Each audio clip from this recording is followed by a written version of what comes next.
આજે તો ઘરની બહાર નીકળીને ડાયરેક્ટ ચડાવી દીધા મુઈસુ ના આંકડા, કેમ કે મુઈસુ હવે મોટી થઈ ગઈ છે એટલે હવે તો આંકડા ચડાવીને રખડવાના છે. હવે તો બજારમાં મારો વટ પડવાનો છે. વટ આ ઘડીક થયું વિચાર આવ્યો કે આજે તો 1 તારીખ છે અને હજી હપ્તા નહીં નાખવાના બાકી છે. પછી મને એમ થયું કે હાર્દિક ક્યાં મુઈસુ ના આંકડા ઉતારી નાખ ને 10,084 રૂપિયાનો હવાના પોરમાં ચાંદલો કરી નાખ્યો. પછી હું વહી ગયો હતું ને મળવા.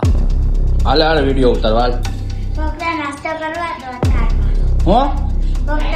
નાસ્તો કરવા દો. તું એ ઘસીને ના પાડી દીધી એટલે મેં કાઢી જમકુલીને મારી માને બેહાડીને પછી હું ભાગ્યો મારી માને મૂકવા હતું શાક બકાલું લેવા હતું ને જગ્યાએ પહોંચીને મારી માને ઉતારીને હું પાછો ભાગ્યો મારા ભાઈબંધ ના ઘરે જવા હતું ને પહોંચી ગયો મારા ભાઈબંધ ના ઘરે. હવે આ ભાઈબંધ ને તો તમે ઓળખો જ છો ને, આ કોણ છે? આપણો વાઘ છે, વાઘ. હવે આ ગાડીમાં રખડતા અમે હોય ને ગાડી સાફ કરે છોકરા, એવી મને નો મજા આવી. પછી મેં વાઘને ઉતાર્યો ગાડી ધોવા ને હું ભાગ્યો પાછો ઘરે જવા હતું ને એ પાછો વાઘની ગાડી લઈને. હવે હું જાઉં છું પૂનમ ને મારી માને લઈને બજારમાં ને પહોંચી ગયા હોનીની દુકાને ને પૂનમ ને લેવાની હતી ચાંદીની 5 વીટી. આ 5 વીટી ગમી ગઈ એટલે આપણે ગણીને આપી દીધા પૈસા ને નીકળી ગયા પાછા ઘરે જવા. તો આ રસ્તામાં આપણને દેવાંશભાઈ મળી ગયા હતા, એને ટાટા બાય બાય કરીને પહોંચી ગયા ઘરે ને હવે કહી દીધું રાંધવા બેસી જાય, હવે મને બહુ ભૂખ લાગી.